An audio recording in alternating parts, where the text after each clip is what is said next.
Good evening ladies and gentleman, আমি ইলমাস সৈয়দ। আপনারা দেখছেন আমাদের বিশেষ প্রোগ্রাম আবার করোনা। 2020-21 সেই সময়টা মনে আছে যখন করোনার বাড়বড়ন্ত, গোটা শহরে লকডাউন, মানুষ তখন ত্রাহি ত্রাহি রব খুঁজেছে। চারদিকে তখন শুধু একটাই আতঙ্ক, তা হলো করোনা ভাইরাস আর কি কি করতে পারে। প্রতিদিন আমরা তখন সাংবাদিকরা মেডিকেল বুলেটিনের দিকে তাকিয়ে বসে থাকতাম প্রতিদিনের করোনা আক্রান্তের সংখ্যাটা জানার জন্য।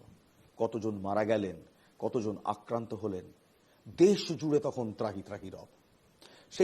সেই দিনগুলো যেন আর কোনোদিন না ফিরে আসে, এটা আমাদের নিজেদের ভেতর থেকে চাওয়া একটি প্রার্থনা। তবে কোনো একটি ভাইরাস আমাদের এই ইকোসিস্টেমে আসলে তার মিউটেশন হবে এবং সে যে জিইয়ে থাকবে, এটা খুব স্বাভাবিক। এটা বৈজ্ঞানিক অর্থে এরকমটাই বলে। তাই করোনা ভাইরাস আবার যে দ্রুত গতিতে বাড়ছে, সে খবর গত কয়েকদিন ধরে আপনারা বারবার দেখছেন। তাই আমাদের মরাল রেসপন্সিবিলিটি এটা আপনাদের জানানো কতটা আতঙ্কিত হওয়ার কারণ রয়েছে, আদৌ আতঙ্কিত হওয়ার কারণ রয়েছে কিনা, এবং এই করোনা ভাইরাসের নতুন ভ্যারিয়েন্টগুলো ঠিক কি করবেন কি করবেন না, আবার কি সোশ্যাল ডিস্টেন্সিং মানবেন, মাস্ক পরা কি আবার বাধ্যতামূলক হওয়া উচিত, এই সমস্ত কিছু নিয়ে আমরা আলোচনা করব। আমার সঙ্গে রয়েছেন ডক্টর কাজল কৃষ্ণ বণিক। ডক্টর বণিক বিশিষ্ট চিকিৎসক, এর আগে একাধিকবার দেখেছেন। গোটা করোনা পিরিয়ডে ডক্টর কাজল বণিক আমাদের he was our go to person, এবং আমরা বলতাম কাজলদার বাড়ির সামনে একটি করে ক্যামেরাম্যান এবং রিপোর্টার 24 ঘন্টা ডেপুটেড থাকতো, কারণ সবচেয়ে সঠিক এবং সবচেয়ে মানুষের জন্য সাহায্যের উপদেশটা ডক্টর বণিক দিতেন। আমরা ডক্টর বণিকের সঙ্গে কথাবার্তা বলবো। তার আগে একবার এই মুহূর্তে ভারতবর্ষে করোনা সংক্রমণের পরিসংখ্যান ঠিক কতটা, ঠিক কি বলছে পরিসংখ্যান দেখব। এই মুহূর্তে ভারতে কোভিড আক্রান্তের সংখ্যা 1000-এরও ওপর। এই মুহূর্তে ভারতে কোভিড আক্রান্ত বেড়ে হয়েছে 1010। দেশের মধ্যে সবচেয়ে বেশি করোনা আক্রান্ত কেরলে। কেরলে করোনা আক্রান্তের সংখ্যা 430। মহারাষ্ট্রে করোনা আক্রান্ত হয়েছেন 210 জন, এবং দিল্লিতে এখনো পর্যন্ত করোনায় আক্রান্ত 104 জন। গোটা ভারতবর্ষে এখনো পর্যন্ত 6 জনের মৃত্যু হয়েছে করোনায় এখনো পর্যন্ত মৃত 6। তার মধ্যে মহারাষ্ট্রে কোভিডে মৃত 3, কেরলে কোভিডে মৃত 2 এবং কর্ণাটকে কোভিডে মৃত্যু হয়েছে 1 জনের। যদি বাংলার পরিপ্রেক্ষিতে আসি, এই মুহূর্তে বাংলায় করোনা আক্রান্তের সংখ্যা সরকারি হিসেব বলছে তা বেড়ে দাঁড়িয়েছে 12 জনে। কোথায় কোথায় কোভিড আক্রান্তদের সন্ধান পাওয়া গিয়েছে? দক্ষিণ 24 পরগনা, কলকাতা এবং মালদায় করোনা আক্রান্তদের সন্ধান মিলেছে, এবং এখনো পর্যন্ত সবচেয়ে ভালো খবর, বাংলায় করোনায় আক্রান্ত হয়ে মৃত্যু হয়েছে 0। 1 জনেরও মৃত্যু হয়নি। এই পরিপ্রেক্ষিতে আলোচনা করবো। আমার সঙ্গে ডক্টর কাজল কৃষ্ণ বণিক রয়েছেন। ডক্টর বণিক, করোনাটা আবার শুরু হলো, এবং আমার সেই সময়টা মনে আছে, আপনারও মনে আছে নিশ্চয়ই, 2020-21 সেই বিভীষিকাময় সময়টা। সেটা যাতে ফিরে না আসে, আর্লি স্টেপস আর নেসেসারি। প্রথমে স্যার, এই সংখ্যাগুলো কি উদ্বেগের? গোটা দেশে 1000-এর ওপর করোনা আক্রান্ত, বাংলায় করোনা আক্রান্তের সংখ্যা প্রায় 12। আমার প্রথম আপত্তি হচ্ছে এই আবারও করোনাটায়। কেননা করোনা গেল কবে? ছিলই আমাদের। করোনা ছিল, করোনা আছে এবং করোনা হয়তো থাকবে। আর দ্বিতীয় কথা হচ্ছে, এই যে সংখ্যাগুলো বলা হচ্ছে ভারতবর্ষের নিরিখে 1010, কবে থেকে? 2025 সালের 1 জানুয়ারি থেকে, না গত 7 দিনে? কেননা আমাদের জনস্বাস্থ্য বিজ্ঞানের মূল কথা হচ্ছে কোথায়, কখন, কবে, কিভাবে এবং কতর মধ্যে কত। ভারতবর্ষ বিশাল দেশ, 140 কোটি জনসংখ্যা, তাতে 1010 জনের আক্রান্তের খবর এসছে, এবং সেগুলো এসছে বিভিন্ন রাজ্য থেকে। এত বড় দেশ, এত মানুষ, তার মধ্যে 1040টা মানুষের একটা নির্দিষ্ট ভাইরাসের সংক্রমণ।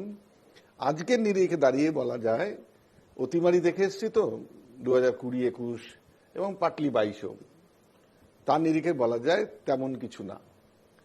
তো একদিকে আমাদের যেমন মানুষজনকে আশ্বস্ত করতে হবে, ভয়ের কিছু নেই, আমরা আছি। আবার পাশাপাশি এটাও সত্যি, যেটা দিয়ে আপনি শুরু করলেন, যে এর রূপ পরিবর্তন, মিউটেশন। আসলে এই ভাইরাসটা তো আজকের না, ঠিক নিশ্চয়ই মনে আছে আমাদের 2000 সালের প্রথম দিকে সার্স, মার্স, তারই একটা পরিবর্তিত রূপান্তরিত রূপ ছিল করোনা, যেটা 2019 সালে চায়নার ইউহান প্রদেশ থেকে আবিষ্কার হয়েছিল বলে কেউ কেউ ভালোবেসে কোভিড-19 নামকরণ করা হয়েছিল। তারই একটা নতুন রূপ এখন আবার সেই চায়না, আবার সেই চায়নার পাশে ছোট্ট দেশ হংকং, সিঙ্গাপুর, এখান থেকে প্রথম আমাদের নজরে আসতে শুরু করে দক্ষিণ পূর্ব এশিয়ার। তারও আগে কিন্তু পশ্চিমী গোলার্ধের আমেরিকা যুক্তরাষ্ট্র, সেখানেও কিছু এই নতুন যে উপপ্রজাতি, আমার নিশ্চয়ই মনে আছে, সকলেরই জানা দরকার যে আমরা কতগুলো কথা যেটা আমরা অঙ্কে ব্যবহার করতাম, আলফা, বিটা, ডেল্টা ইত্যাদি পেরিয়ে এসে ওমিক্রনে এসে ঠেকেছিলাম। এবং বলতে পারা যায় এই ওমিক্রনটাই কিন্তু আমাদের ন্যাচারালি অকারিং ইমিউনিটি, যেটা ভ্যাকসিন দিয়ে আমরা প্রডিউস করি আর্টিফিশিয়ালি, এই ওমিক্রন আমাদের কিন্তু অভিশাপ না হয়ে আশীর্বাদ হয়ে দেখা দিয়েছিল। আমরাও বলেছিলাম বিভিন্ন আলাপ আলোচনাতে যে এই ওমিক্রনটা তার কার্যকারিতা বা তার ক্ষমতা এতটা কম, সে ইনফেকশন করছে কিন্তু মানুষকে মেরে ফেলা, জটিলতা সৃষ্টি করার কাজটা তুলনামূলকভাবে অ্যাটলিস্ট ডেল্টার তুলনায় অনেক অনেক কম করছে। তাতে কি হচ্ছে, মানুষের মধ্যে একটা প্রাকৃতিক কারণে ইমিউনিটি তৈরি হচ্ছে, যেহেতু সে অমিক্রনে ইনফেক্টেড হয়েছিল। আর অমিক্রন হয়নি এমন লোক বোধহয় পৃথিবীতে কেউ নেই। ঠিক স্বাভাবিক কারণেই অনেক পথ পেরিয়ে এসে আজকে অমিক্রনের, আমি বলি মানে বেশ হালকার ছলে, নাতি বা নাতিরও পুত্র সন্তান বা কন্যা সন্তান, তারা এখন এসছে। আমরা বলছি যে ভালোবেসে একটা নাম দেওয়া হয়েছে NB181 এবং NB1.8.1 বা BLF7 ইত্যাদি নাম দিচ্ছি। বিজ্ঞানীরা কিন্তু একটা ভালো নাম দিয়েছেন ভালোবেসে, পিরোলা।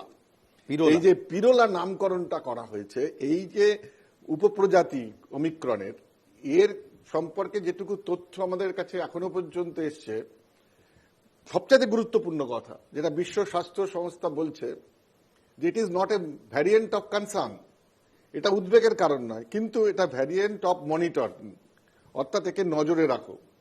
আসলে আমাদের সন্তানেরা যখন একটু মানে আচার আচরণে পরিবর্তন ঘটায়, একটু দুষ্টুমি করতে থাকে, তখন আমরা যেমন পিতামাতা হিসেবে, অভিভাবক হিসেবে বলি ওকে নজরে রাখো, ওকে যেন সৎসঙ্গে থাকে। সিমিলারলি পিরোলা নিয়ে বিজ্ঞানী গবেষকরা বলছেন এরকে নজরদারিতে রাখতে হবে।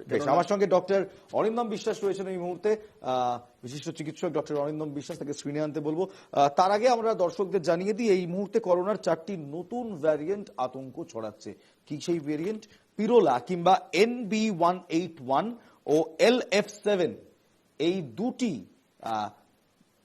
সংক্রমণ কিংবা ভ্যারিয়েন্টের 4টি নতুন ভ্যারিয়েন্ট পাওয়া গিয়েছে, অ্যাটলিস্ট এমনটাই আমাদের কেন্দ্রীয় স্বাস্থ্য দপ্তর থেকে বলা হচ্ছে। মহারাষ্ট্র, কর্ণাটক, অন্ধ্রপ্রদেশ ও দিল্লিতে এই ভ্যারিয়েন্টের হদিশ পাওয়া গিয়েছে। আক্রান্ত যারা, তাদেরকে দুভাগে ভাগ করা হচ্ছে। এক, যারা পুরনো ভ্যারিয়েন্টে আক্রান্ত তাদের, এবং দ্বিতীয় যারা নতুন ভ্যারিয়েন্ট এই NB181 এবং LF7 এই পিরোলা ভ্যারিয়েন্টে আক্রান্ত, তাদেরকে আরেকটি ভাগে ভাগ করা হচ্ছে। আমার সঙ্গে ডক্টর অরিন্দম বিশ্বাস রয়েছে। ডক্টর বিশ্বাস, এই নতুন ভ্যারিয়েন্ট ক্ষতিকারক নয়, এই নতুন ভ্যারিয়েন্ট প্রচন্ড আতঙ্কের কিছু নয়, তবে it needs to be monitored, at least চিকিৎসা শাস্ত্রে বিজ্ঞানীরা তাই বলছে। কেন একে মনিটর করার দরকার কি? শুভ সন্ধ্যা, সবাইকে ধন্যবাদ জানাই। একটা কথা স্পষ্ট বলছি, every organism needs to be monitored. We cannot take every organism for granted. At any point of time, কিন্তু পরিকাঠামোর পরিবর্তন হবে, a mutation can happen and can lead to a disaster. So we cannot allow a disaster to happen. আমরা তার আগেই সেই ব্যবস্থাটা করব to curtail that disaster. সুতরাং আবার আশ্বস্ত করছি, যথেষ্ট ব্যবস্থা নেওয়া হচ্ছে। এই মুহূর্তে জনসাধারণের উদ্দেশ্যে একটাই কথা বলবো, এই মুহূর্তে বিভিন্ন ABCD তার কম্বিনেশন আসবে, পারমুটেশন কম্বিনেশন করে বিভিন্ন নামকরণ হবে। এই অর্গানিজমদের অন্নপ্রাশনের যেরকম হবে, তাতে কিন্তু ভয় পাওয়ার কিছু নেই, চিন্তার কিছু নেই। চিন্তা মুক্ত থাকুন, কিন্তু সবাইকে একই সাথে কিন্তু সতর্ক হতে হবে। সে স্পষ্ট বার্তাটা আমি চিকিৎসক হয়ে দেব। অর্থাৎ আতঙ্কের কিছু নেই, কিন্তু সতর্ক থাকুন। এই নতুন করোনা ভাইরাসের উপসর্গ ঠিক কি কি আসুন এক নজরে দেখে নি। এই নতুন করোনা ভ্যারিয়েন্টের উপসর্গ আগের থেকে অনেকটা কম, আবার আগের ভ্যারিয়েন্টের সঙ্গে উপসর্গ মিলেও যাচ্ছে, যদিও সেই উপসর্গের মাত্রা অনেক কম। যেমন হালকা জ্বর, কাশি, গলা ব্যথা, গলায় সংক্রমণ, এই সমস্ত কিছুই এই নতুন ভ্যারিয়েন্টের উপসর্গ। তার সঙ্গে পুরনো ভেরিয়েন্টের যে উপসর্গ ছিল, স্বাদ গন্ধ চলে যাওয়া, পেশিতে ব্যথা, শ্বাসকষ্ট, চোখের যন্ত্রণা, এই সমস্ত কিছু কিন্তু রয়েছে। আতঙ্কিত হওয়ার কিছু নেই বলছেন ডাক্তারবাবুরা।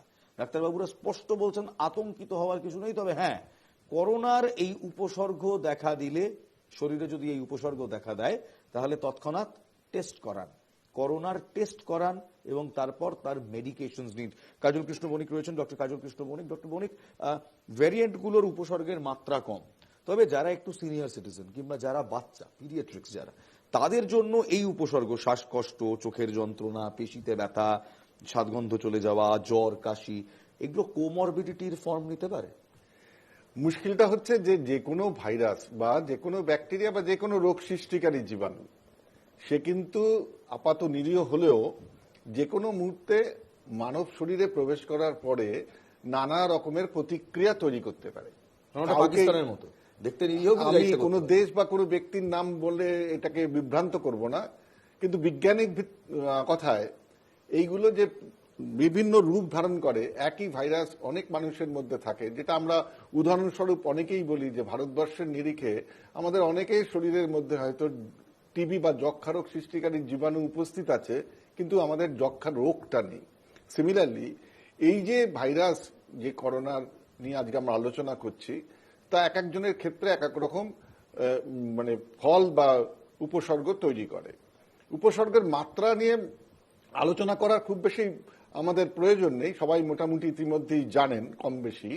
কিন্তু যেটা খুব গুরুত্বপূর্ণ সেটা হচ্ছে, দেখুন এই সময়ে বিশেষ করে এই বছরে একটু প্রকৃতি বোধহয় খামখেয়ালিপনা করছে, অনেক আগে দক্ষিণ পশ্চিম মৌসুমী বায়ু ঢুকছে, বাতাস একটু একটু করে ঠান্ডা হচ্ছে, সবকিছু মিলিয়েই এই সময় শ্বাসনালীর সংক্রমণ, যাকে আমরা অনেকেই বলি ইনফ্লুয়েঞ্জা লাইক ইলনেস বা ILI, এতে আক্রান্ত যে মানুষগুলি আছে তাদের উপসর্গগুলো থাকলেই তিনি যখন অস্বস্তি বোধ করছেন, অসুস্থতা বোধ করছেন বা স্বাভাবিক কাজকর্ম করতে তার অসুবিধে হচ্ছে, আমরা জনস্বাস্থ্য বিজ্ঞানের লোকেরা তাদের বলছি আপনারা পরীক্ষা করে দেখুন যে কোন ভাইরাস বা কোন সংক্রমণটা ঘটেছে।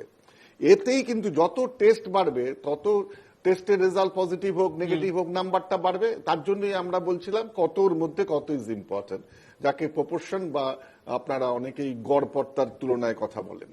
এখন প্রশ্ন হচ্ছে এই উপসর্গগুলো কমের চাইতে যেটা গুরুত্বপূর্ণ, মানে মানুষকে বুঝতে হবে যে আমরা যে নজরদারি যেমন মানুষের মধ্যে করি, আবার মানুষের বাইরে বেরিয়ে প্রকৃতির মধ্যে আমরাও কিন্তু নজরদারি চালাই।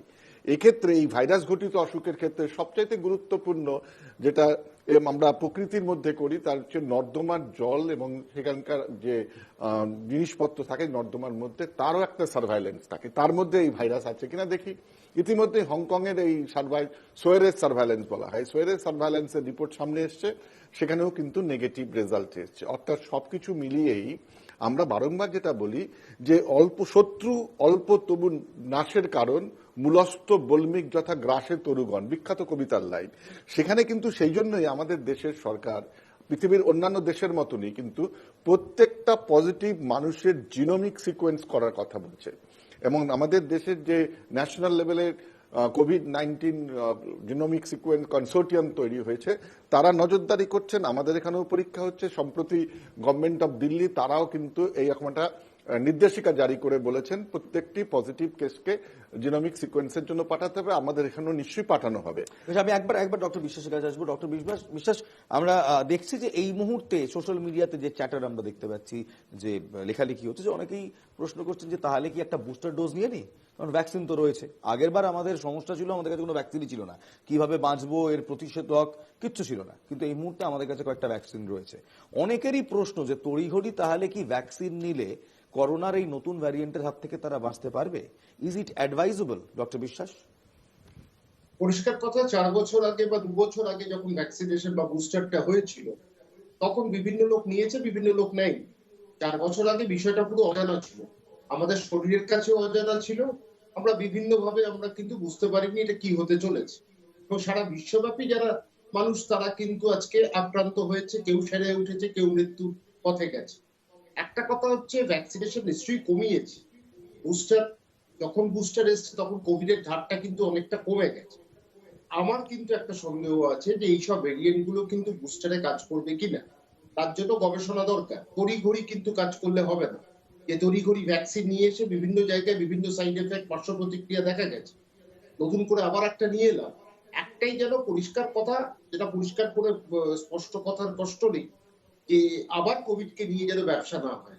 এই ব্যবসাটা যেন কোনোভাবে তৈরি করা হয় বা তড়িঘড়ি কিছু একটা সিদ্ধান্ত না নেওয়া হয়। তো আমার মনে হচ্ছে না এই ডক্টর বণিক, আপনি আমার সঙ্গে কথা বলছিলেন স্টুডিওতে ঢোকার আগে যে একটা গ্লোবাল ব্যবসা চলছে এই মুহূর্তে ভ্যাকসিন নিয়ে, ভ্যাকসিন কোম্পানিরা রয়েছে, ভ্যাকসিন প্রস্তুতকারক সংস্থারা রয়েছে, অনেকে রয়েছে যারা হয়তো এরকম একটা হাওয়ায় ভাসিয়ে দেয় to increase the sale of their vaccines. এটাও কি সত্যি? দেখো, কিছুই বিশ্বাস যেমন খোলা মনে করতে পারা যাবে না, আবার কাউকে অবিশ্বাসও করা যাবে না। বিশ্ব স্বাস্থ্য সংস্থা এই মুহূর্তে সারা পৃথিবীর মানুষের স্বাস্থ্যের নিরিখের অভিভাবক। তারা নজরদারি শুধু মানুষটাকে করছেন না, অসুস্থ মানুষ বা যাদের এখনো অসুস্থতা হয়নি তাদের নজরদারি করছেন না, রোগ সৃষ্টিকারী জীবাণুগুলোকে নজরদারি করছেন, এবং তাকে প্রতিহত করবার জন্য যে অস্ত্র তার মধ্যে একটা গুরুত্বপূর্ণ হচ্ছে ভ্যাকসিন।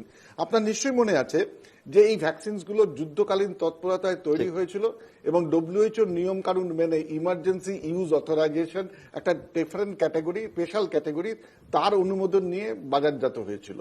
আজকের দিনেও কিন্তু বিশ্ব স্বাস্থ্য সংস্থা পরিষ্কারভাবে যেমন এই রোগ সৃষ্টিকারী পিরোলাকে বলছে ভ্যারিয়েন্ট অফ মনিটরিং, সিমিলারলি তারা কিন্তু ভ্যাকসিন প্রস্তুতকারী সংস্থাগুলির কাছে ডাইরেক্টিভস দিয়ে বলছে যে তোমাদের নতুন যে ভ্যাকসিন বাজারে আসবে তার মধ্যে এই জাতীয় যে প্রজাতি বা উপপ্রজাতি যাই বলুন না কেন তাদেরকেও যুক্ত করার চেষ্টা করো, যাতে কেউ ফাঁক ফোকর দিয়ে বেরিয়ে যেতে না পারে। প্রশ্নটা হচ্ছে আজকে আমাদের মতন দেশে যেখানে হয়তো ভেজাল মেডিসিন প্রায়শই আমরা খবরের কাগজে জানছি, বিভিন্ন সংবাদ মাধ্যমে, সেখানে একটা ভয়ের কারণ থেকেও যায়। কেননা আমাদের দেশেও যে যুদ্ধকালীন তৎপরতায় বিভিন্ন ভ্যাকসিন বাজারে এসেছিল, কোভিশিল্ড, কোভ্যাক্সিন ইত্যাদি ইত্যাদি, সেগুলো নিয়ে কিন্তু অনেক তর্ক বিতর্ক হয়েছিল, আজও চলছে, কোনটা ভালো কোনটা খারাপ এখনো চলছে। এবং এখনো যারা ভ্যাকসিন নিয়েছিলেন, যারা করোনা আক্রান্ত হয়েছিলেন, তাদের নিয়ে বিভিন্ন গ্রুপের স্টাডি করে কিছু সমীক্ষার ফলাফল আমাদের সামনে এসছে।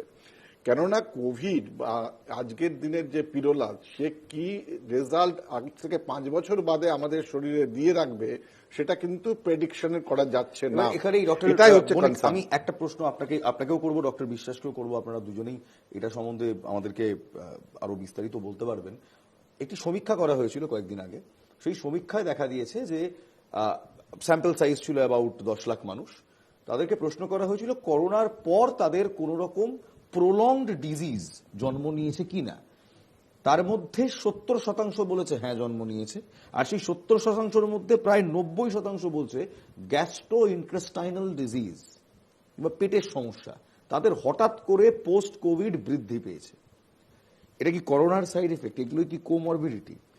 কোমরবিডিটি মানে হচ্ছে একটা নির্দিষ্ট অসুখের সাথে অন্য কোনো অসুখের উপস্থিতি, যেটা সেই মুহূর্তে হয়তো প্রকাশিত বা প্রস্ফুটিত হয়নি, সেই রকম একটা কন্ডিশন। আমরা করোনা বা ভাইরাল ইনফেকশনের ক্ষেত্রে যেগুলোকে কোমরবিড কন্ডিশন করি, সবচাইতে ইম্পর্টেন্ট হচ্ছে তার বয়স। দ্বিতীয়টা হচ্ছে গিয়ে বিভিন্ন রকমের অঙ্গ প্রত্যঙ্গ বা সিস্টেমের অসুখ।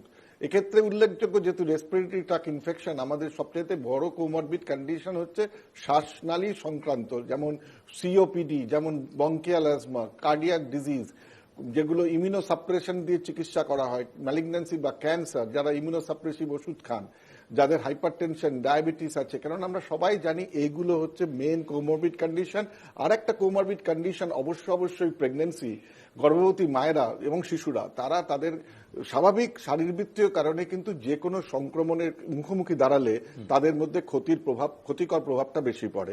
স্বাভাবিক কারণেই আজকের এই যে সংক্রমণ নিয়ে আলোচনা হচ্ছে এবং যে গবেষণার কথা আপনি উল্লেখ করলেন, তাতে যেগুলি বেরিয়েছে, দেখুন এগুলো কিন্তু আমরা কজাল রিলেশনশিপ, অর্থাৎ কারণ এবং তার ফলাফল যদি বিশ্লেষণ করে দেখি, সবটাই হচ্ছে মানুষ তার অনুভূতি দিয়ে বলছেন।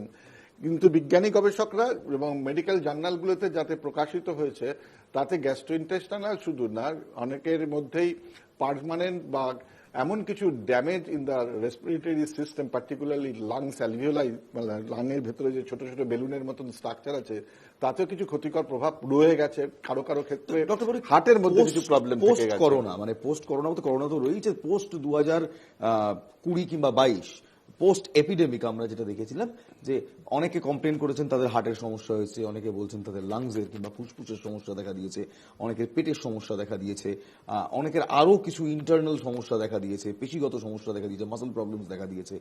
এই নতুন ভ্যারিয়েন্ট কি সেগুলোকে বাড়াতে পারে? এটাই তো প্রশ্ন।